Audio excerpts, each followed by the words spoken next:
Hey guys, welcome back to another economy video. Today we're going to be talking about the new MTG Arena Limited Open that's taking place in just 2 days' time. In this event, you guys are going to get to play sealed in both day 1 and day 2. If you manage to get maximum wins in day 2, you will qualify for the March Strixhaven qualifier, which is currently the highest level of Magic that Arena has to offer. Let's go ahead and jump straight into all the information you're going to need to know for this event.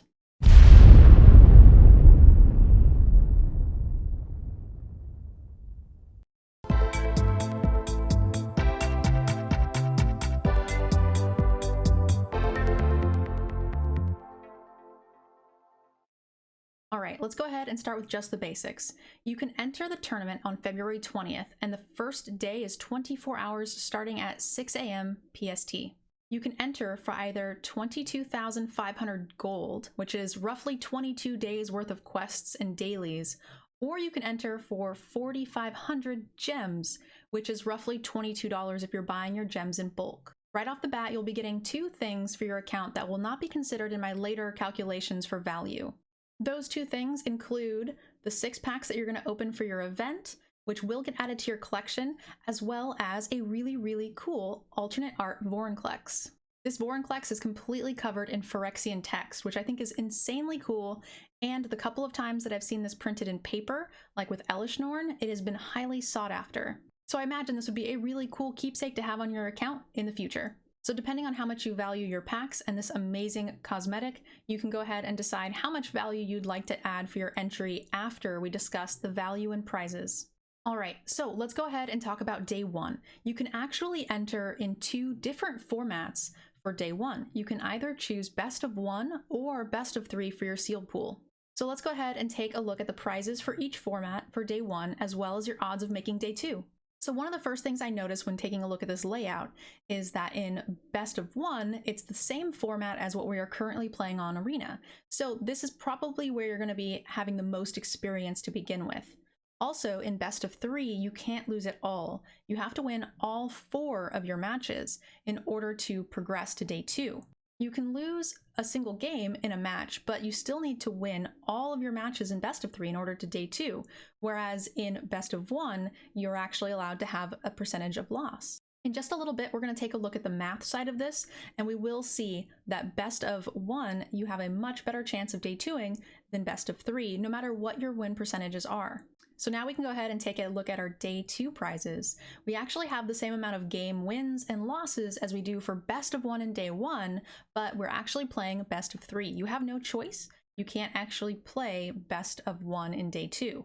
This is actually really cool because it means you're going to be playing a ton more Magic in day 2 than you would be in day 1, and the prizes are a lot bigger. It's also important to note that you actually only need to go 5 wins, so 5-2 will qualify you for that Strix qualifier, which is going to be the biggest prize for most of you, in addition to the potential $2,000. So like I mentioned before, we're going to be taking a look at the math for best of 1 and best of 3, as well as combining both of them with your day 2 EV. All right, I'm not going to lie. The math for doing your odds in best of 3 versus best of 1 was a little bit daunting for me, especially because it's going to be dependent upon your particular win rate. So I scratched my head about it for a little bit, and I ended up getting a really interesting comment on one of my previous videos from a German math wizard who supplied me with a ton of math equations that represented things I would need to know to calculate this particular math. I looked at them and I was able to make some of it out, but it was not quite in my wheelhouse. So I actually contacted them and asked if they would be interested in doing a bit of a phone call and discussing the math aspect and giving me kind of a, behind the scenes look into their thought process when creating these equations. So let's go ahead really quickly and take a look at the equations we were given. All right, so the P stands for the probability, and that is going to be the biggest thing that we're going to talk about today. Now, when talking about your probability or your win rate, it's difficult to do in sealed because you never know what your win rate will be until you see your deck, or until the deck is played out entirely, and then it's too late. So what we decided to do was, rather than calculate the win rate of a specific deck, we should calculate the win rate of a specific person. So if you do 10 sealed pools leading up to this event, you'll be able to calculate your average win rate, and that will be factored in for our probability. So for our first equation, we have And again, I'm not going to have you guys sort all of this out. We're going to do that in just a second with a really cool, nifty app that our math wizard made for us. So we have our day 2 possibility for best of 1 and best of 3, depending on your particular win rate, which we'll help you figure out in just a sec. We also have the EV for day 1 and day 2 combined, so you'll be able to see if it's worth it for you to jump into this event based on what your win percentage is. All right, guys, so here is our app that our math wizard made for us. This is actually putting in all of those equations and a couple extra into an app that allows us to use the probability slider based on our win percentage and come up with our outcomes. So we can actually slide the bar back and forth dependent upon what our average win rate is. So let's say hypothetically over our 10 to 20 sealed pools that we do leading into the event, we are 50-50. So we can go ahead and take a look at what our chances of day 2 will be. For best of 1, you have to move over 2 decimal places to turn your decimal into a percentage. So if you're 50-50 for your win rate, you're actually only 9% to win. But that's infinitely better than 6%, which is what you're going to be getting in best of 3.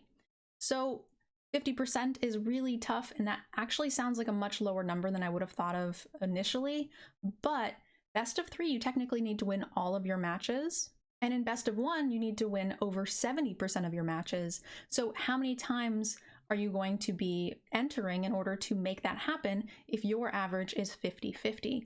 It is going to be much higher, unfortunately. But you can also see some other really cool information here, like if your percentage of making day 2 is 9%, this is what your gem return is estimated to be. It is, gotta stop clicking on it, 2,600 gems based on having a 50% win rate if you manage to make day 2. Now, as we go up on the slider, the amount that you are estimated to make in day 2 goes up more drastically because more of your entries will result in a day 2 performance, whereas the low number is taking into account all of the times you played a day 1, failed, and had to re-enter. It's lowering the average of that value.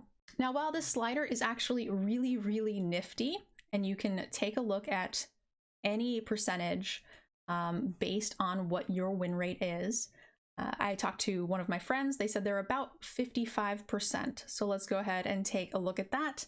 And we can see that their chance in best of 1 is about 15%. So they're going to have to enter into quite a few events in order to guarantee that they make day 2. I guess there's no guarantee because, you know, variance, but there is quite a huge change with just, 5 to 10% win rate. So this is a really nifty tool for you guys to use. It'll help you determine when you're going to be able to make your money back as far as the 4,500, as well as how much money you will likely have to put in based on your win rate. So you can decide whether or not it's right for you to enter based on that. How much money would you have to put in if everything averaged out? So let's go ahead and take a look at a slightly higher win rate. Let's say 75%. Your day 2 performance drastically goes up to 60% for best of 1, and that's really huge. So you're likely going to only have to enter 1, maybe 2 times, depending, and it talks about how much money you're likely to make in both scenarios. All right, but enough of this really cool handy dandy slider. Let's go ahead and take a look at our grid that we made. So we can compare side by side what your win percentage is based on your personal performance and determine what your chances for day 2 are. So one of the things that jump out the most to me here is the difference between 50 and 60%. You go from a 9% chance in best of 1 to a 23% chance to day 2. That to me is the largest jump and probably the barrier that you want to be reaching in order to justify playing in this event. Now, if you have some expendable income and you're willing to throw away a couple extra entry fees, because you have 40 to 50%, that's perfectly fine. That's up to you. But I do want to make sure that everybody goes in with the best information that they can possibly have. For me, 50% is really the bare minimum that I think that you should have before participating in this event. 60% or higher is what I would recommend. Let's go ahead and take a look at our next info sheet. Let's look at the first 2 columns for best of 1 and best of 3 day 1. This represents your gem return that you're going to be getting just for your day one performance based on your win rate. All right, I went ahead and moved the percentages down so that way we could see it a little bit easier. So if we take a look at the 4,500 gems it takes to enter, we can definitely see that in best of 3, you're a lot more likely to make your money back just in the individual event. And once we get into the other columns, we will actually see that your potential prize is quite a bit more, a total of 3,000 gems total, in fact. It's really interesting to me that they decided to go ahead and put additional gems in the best of 3 category because the entry fee is the same. But I think that has a lot to do with the fact that best of 1 does have the easier qualification. So more people are getting paid as far as day 2 and qualifying for the Strix qualifier. So if you're playing day 1 instead of day 3, you are actually removing some of the prize pool for the easier chance to qualify for day 2 and for the Strix event. So much so, you can actually earn less than half of your gems in return on day 1 for best of 1, but you can actually earn an additional 500 gems on top of your entry fee in best of 3. All right, so this brings us to our last 2 columns, and you might notice that the columns at the bottom get a tad bit high, even though they don't represent any real gem totals that you can win from the game. However, there is $1,000 and $2,000 prize, so the easiest way for me to factor that in and keep the numbers consistent is to determine how many gems you can purchase with $2,000. And plus, let's be honest, what else are you going to spend the money on? So our maximum EV for our highest win rate, 90% in best of 3, we are looking at 302,000 gems. Now, one of the things I found a bit interesting when taking a look at the slider and developing, the number grid was, why is the total EV for best of 1 better than the best of 3 EV once you get down to the higher win percentages? When you're actually winning more gems in day 1, wouldn't you think that your EV would be higher in best of 3? And after some careful consideration, I figured out that this is factoring in how many extra people are getting in at the lower win rate percentage. So if you have, for instance, let's say 70%, let's just drag this little guy out again real quick. 70% right there. All right, so now we can see at 70% win rate, we actually have a 10% higher chance in best of 1 to qualify for day 2. Now, if you are qualifying for day 2 more often, or more people are qualifying, then your EV will go up because more of the entries are actually going to day 2 to qualify for that additional prize. And this is why in the lower percentages, we're actually seeing a higher EV for both days in a lower win rate percentage, because you're gaining more gems in day 1. But once the win rate or chances of day 2 increase, then more and more entries are going to be making day 2 off of the best of 1, and that will account for this huge spike in value for best of 1 versus best of 3.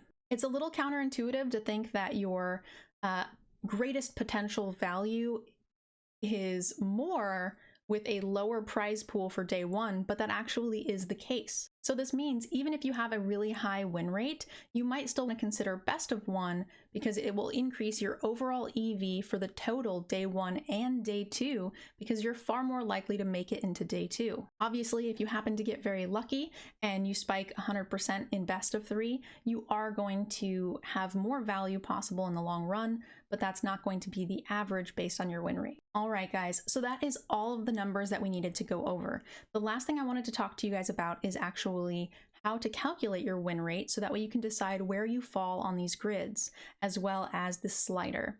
I will actually be providing a lot of all of this information down below. If you would like to take a look at my Google Sheet, I'll put that down there, which is how I created these numbers, so you can have that opened up. I will also post the link to our slider bar. Let me get that back up for you guys. Here it is. So I will go ahead and put a link to this as best as I can as well. So you'll have access to this and you can take a look at where you want to be and factor in your best percentage to make day 2 or whatever your goal happens to be. All right, so the last thing I wanted to talk to you guys about really quickly is Untappd Gigi. I mentioned it before as a draft helper, but you can actually input all of your decks from your sealed pools into it, and it will calculate and keep track of your win rate for each deck. So if you haven't started using it yet, you can actually do a couple of sealeds and get your win rate. If you're already using it, then you should definitely take a look at those numbers so you can factor all of that in and decide what's best for you. So as we scroll through, you guys can see it's not only the draft companion, but it's got personal statistics and a ton of really great information that will help you guys figure a lot of this stuff out. And I will be referring to this in many of my economy videos because this is the type of information you'll need when calculating your win rates. And as we talked about in the draft video, it actually has that really great draft companion, which will increase your win rates as well. And hopefully we'll be able to get some draft tournaments here in the future too. All right, so down below in the description, guys, we're gonna have a couple of things. I will have a link to this Untappd Gigi overlay and companion. So that way, if you're interested in supporting the stream and getting all of this great information, you guys will have that. I will post a link to all of the articles and information you need for the open. That's just prize payout, dates, times, all of that. And I will also post some of this cool information for the math that we've been doing, including our Google Sheet as well as the slider. All right, guys, that's going to do it for this video. I hope you enjoyed it. I hope it was informational and it helps you decide what you need to do for this particular limited open. If you enjoyed the video, make sure you guys hit the follow button. Leave me a comment with your thoughts, anything I possibly missed, or anything I should add for the next video. Thank you guys again so much for checking it out, and I'll see you in the next video. Bye, guys. I'd like to give a special thank you to those of you who have signed up for our Patreon. I couldn't make this content without you. Also to Cool Stuff Inc. and KMC Sleeves for supporting the channel as well. Definitely check them out and use our discount codes to support the channel.